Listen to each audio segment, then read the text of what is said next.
Brouillard, flou, incertitude, c'est en substance le message qu'a fait passer la Fed hier soir à l'issue de sa réunion de politique monétaire.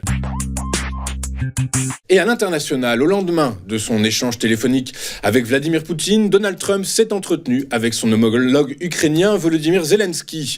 Et le président américain a déclaré avoir eu un très bon appel, ajoutant que les discussions étaient sur la bonne voie alors que les États-Unis poussent pour un cessez-le-feu en Ukraine, cessez-le-feu de 30 jours. Le président ukrainien lui a déclaré hier avoir évoqué avec Donald Trump un potentiel contrôle américain d'une seule centrale nucléaire ukrainienne, celle de Zaporijjia, actuellement occupée par les Russes. Ce dernier a en outre affirmé qu'il parlait à son homologue français Emmanuel Macron une fois par jour et annoncé qu'il irait en France la semaine prochaine. Par ailleurs, notez qu'une trentaine de pays prêts à contribuer à des garanties de sécurité pour l'Ukraine se réunissent aujourd'hui au Royaume-Uni pour discuter d'un plan de maintien de la paix en cas de cessez-le-feu avec la Russie. En Europe, Bruxelles n'envisage pas une seule seconde de laisser tomber son secteur industriel. Alors que la part de l'Union européenne dans la production mondiale d'acier a diminué à 7-8%, les producteurs européens s'inquiètent que le bloc ne devienne une zone de déversement pour l'acier bon marché détourné du marché américain. En effet, avec l'instauration des droits de douane de 25% imposés par l'administration du président Donald Trump, Bruxelles prévoit que les producteurs canadiens, indiens ou bien encore chinois cherchent à vendre des volumes de plus en plus importants en Europe. C'est pourquoi la Commission européenne a proposé hier une série de mesures pour aider la sidérurgie en grande difficulté. Et parmi toutes les mesures envisagées dans ce plan de secours, la mesure phare est le renforcement des quotas d'importation afin de réduire les entrées et ce dès le mois prochain. Plus précisément, il s'agirait de renforcer des mesures datant de 2018 qui fixaient un tarif de 25% sur les importations allant au-delà de quotas spécifiques. Bruxelles propose donc que dès le 1er avril, cette clause soit renforcée en visant une baisse allant jusqu'à 15% des importations, et ce, avant de la remplacer en juin 2026 par une mesure qui sera présentée au 3e trimestre 2025, avec la promesse qu'elle sera plus efficace que l'actuelle.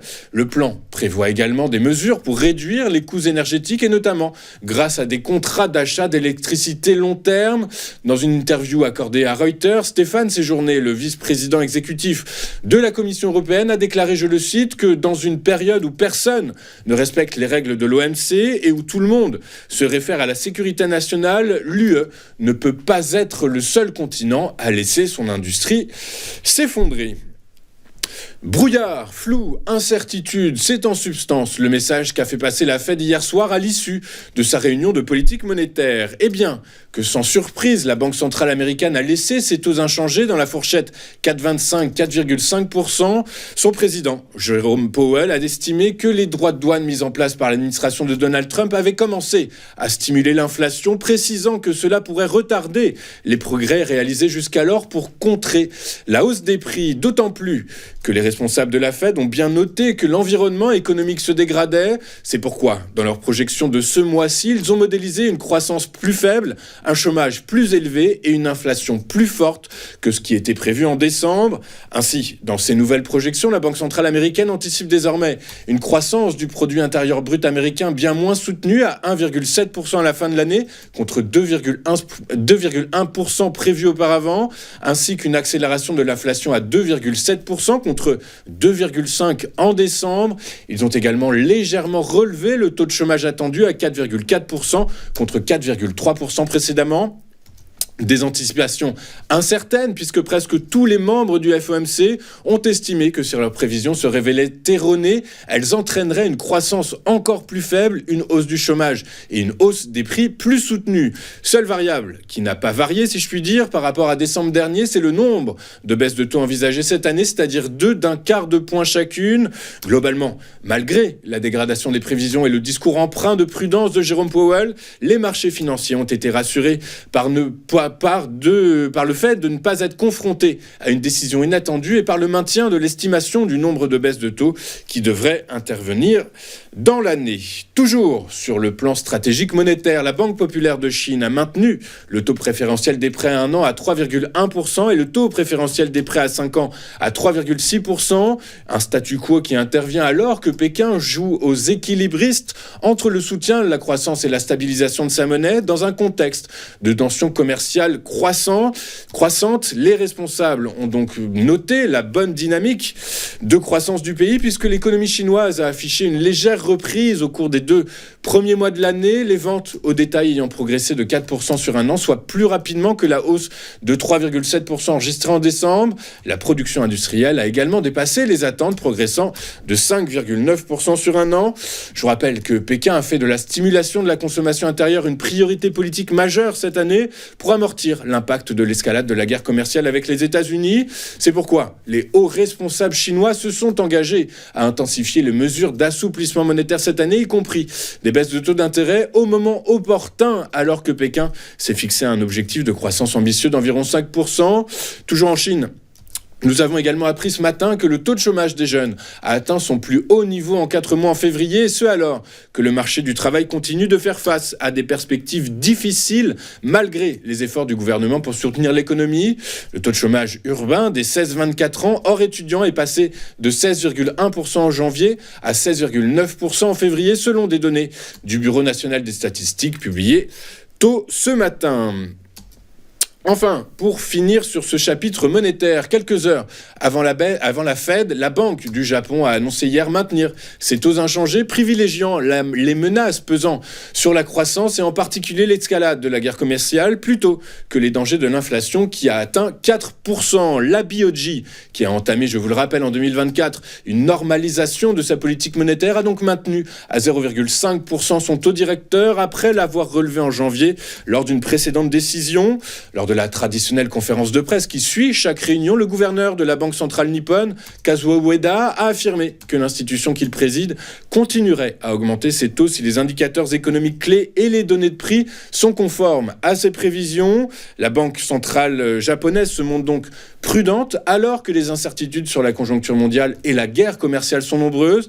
Rappelons que la veille, l'OCDE a revu à la baisse ses prévisions de croissance pour le Japon, l'institution s'attendant désormais à ce que la croissance du pays soit de 1,1%, soit 0,4 points de pourcentage de moins que les prévisions précédentes. Une révision qui a du sens dans la mesure où l'association japonaise des constructeurs automobiles a averti que le secteur pilier de l'économie nippone représentant plus de 10% des emplois pourrait être contraint de réduire sa production en cas de taxe américaine. Un statu quo donc largement anticipé par les marchés financiers, mais pour autant, de l'avis des analystes, la BOJ devrait reprendre ses relèvements de taux plus tard dans l'année, puisque l'inflation est bien supérieure à l'objectif de 2% fixé par la BOJ et que les négociations salariales du printemps ont abouti à des hausses encore plus importantes que l'an dernier, ce qui, in fine, devrait contribuer à alimenter l'inflation au cours des prochains mois. La prochaine décision monétaire de la BOJ sera rendue le 1er mai prochain. Avant de faire un point sur les performances des principaux actifs mondiaux, regardons ce à quoi les investisseurs seront attentifs aujourd'hui. Et la journée restera largement dominée par la politique monétaire, puisque les projecteurs seront tournés vers la Bank of England, la banque centrale britannique, qui devrait maintenir ses taux inchangés malgré une inflation qui évolue obstinément au-dessus de la cible des 2%. La géopolitique sera également au centre des préoccupations des investisseurs, avec l'escalade des tensions au Proche-Orient. À ce sujet, notez que Tsahal, l'armée israélienne, poursuit ses raids à Gaza contre le Hamas. Par ailleurs, tôt ce matin, Israël a annoncé avoir intercepté un missile lancé depuis le Yémen, et ce alors que les hostilités avec les Houthis s'intensifient. Regardons maintenant ce qu'il s'est passé sur les principales places financières de la planète hier et en Europe. Les principales places financières ont clôturé en ordre dispersé, les investisseurs devant modéliser tout à la fois les impacts de la réforme politique historique en Allemagne, les développements concernant un éventuel cessez-le-feu en Ukraine, tout en attendant les décisions de politique monétaire tout autour de la planète. Et hier, c'était évidemment dans l'attente de la décision politique monétaire américaine. Et bien, en cette attente, à Paris, le CAC 40 a quand même engrangé 0,7% à 8171 points. À Londres, le FTSE a réussi à signer une 6e séance consécutive de hausse. Une hausse tout de même symbolique puisqu'il a gagné 0,02% à 8706 points. À Francfort, après la séance record de la veille, les investisseurs ont fait une pause. Le DAX a ainsi reculé de 0,34% à 23 301 points.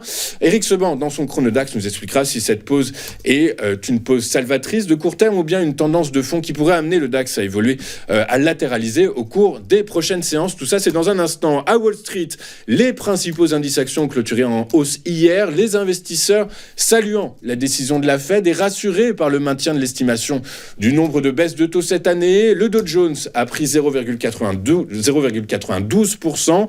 Le S&P 500 a gagné 1,08%. Le Nasdaq, lui, a avancé de 1,41%. En Asie ce matin, les principaux marchés ont clôturé en ordre dispersé. En Chine, l'indice Hang Seng de Hong Kong a chuté de 2,13% et l'indice CSI 300 de la Chine continentale a reculé de 0,96% après que la Chine a maintenu ses taux d'intérêt directeurs inchangés. En Corée du Sud, le Kospi a gagné 0,32% tandis que le Kosdaq, l'indice dédié aux petites capitalisations, a chuté de 1,79%. Je vous rappelle que au Japon, la bourse était fermée. Sur le marché des rendements souverains en zone euro, après le vote au Bundestag allemand, l'attention s'est tournée vers la décision de la Réserve fédérale américaine sur les taux d'intérêt. Et même si, dans un environnement économique caractérisé par une forte incertitude, la Fed devrait maintenir le statu quo, la politique monétaire future reste incertaine, notamment compte tenu de la politique tarifaire agressive du président américain Donald Trump. Ainsi, le Bund à 10 ans a fini en baisse de quasi 2 points de base à 2,798%, alors qu'il avait atteint, je vous le rappelle, 2,938% la semaine dernière, soit son plus haut niveau depuis octobre 2023. À l'heure de la clôture en Europe, les rendements des bons du Trésor américain à 10 ans prenaient 2,3 points de base à 4,304% et celui à 2 ans, lui, prenait un tout petit peu plus de 3 points de base à 4,0754%. Enfin, sur le marché du pétrole, les prix ont été soutenus hier par l'escalade des tensions au Proche-Orient, une ascension somme toute freinée par le statu quo de la Fed et ses projections de croissance économique revues à la baisse pour les 3 prochains exercices. Résultat, le prix du baril de Brent de la mer du Nord pour livraison mai a gagné 0,31% à $70,78. Son équivalent américain, le baril de West Texas Intermediate pour livraison avril, a lui pris 0,39% à $67,16. L'unité. Nous allons marquer une toute première pause dans cette édition du 20 mars 2025 et juste après, comme convenu et comme vous en avez l'habitude, nous retrouverons Éric Seban et son Chronodax. À tout de suite sur Téléfinance.